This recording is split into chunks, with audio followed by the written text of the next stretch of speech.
کور د غیرت او د همت د میړنو وطن دی افغانستان د اتلانو شذلمو وطن دی ویاړ د تاریخ د هر زمان د سترګو تور دی زمون د باتورو او ویاړلو ننګیالو وطن دی. د کندهار ښار په 14مه ناحیه 5م ګذر کې د میرزا احمد خان په کلاچه کې د یو کانال د اساسي رغولو چارې راپیل شوې.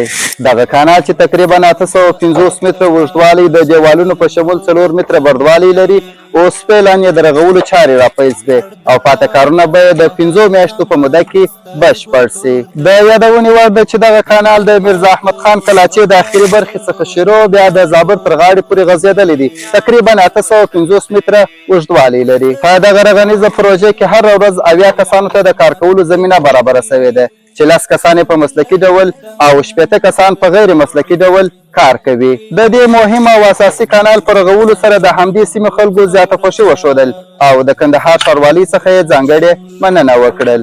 دا اوس فعلا چې تاسو په دې تصویر کې ګورئ د دې کندنکاري شروع دی. کندنکاري نه بعد بیا موریدي او ورکاري کوو، بیا اساسي ډول نه دي ته کمپکشن ورکوو، بیا به یو غاړه او بله غاړه دیوالونه راپورته کېږي.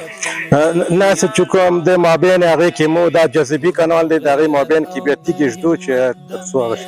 دې کې 2 پلچکونه موقعیت لري چې هغه په اساسي شکل به جوړېږي. د اتلانو شذلمو وطن دی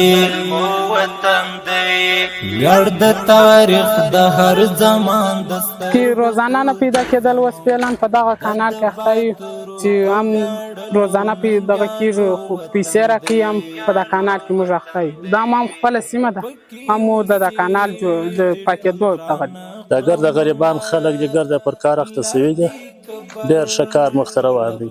زه میرزا احمد خان کلاچې دغه واله یا مانده پوشپې پخېږي، موږ د دوی ډېر هرکلی کوو پوشپې او کار ښه په بیړه سره روان دی. پوشپې او جرګو وطن دی ویاړ د تاریخ د هر زمان د سترګو تور دی زمون د باتورو او ویاړلو ننګیالو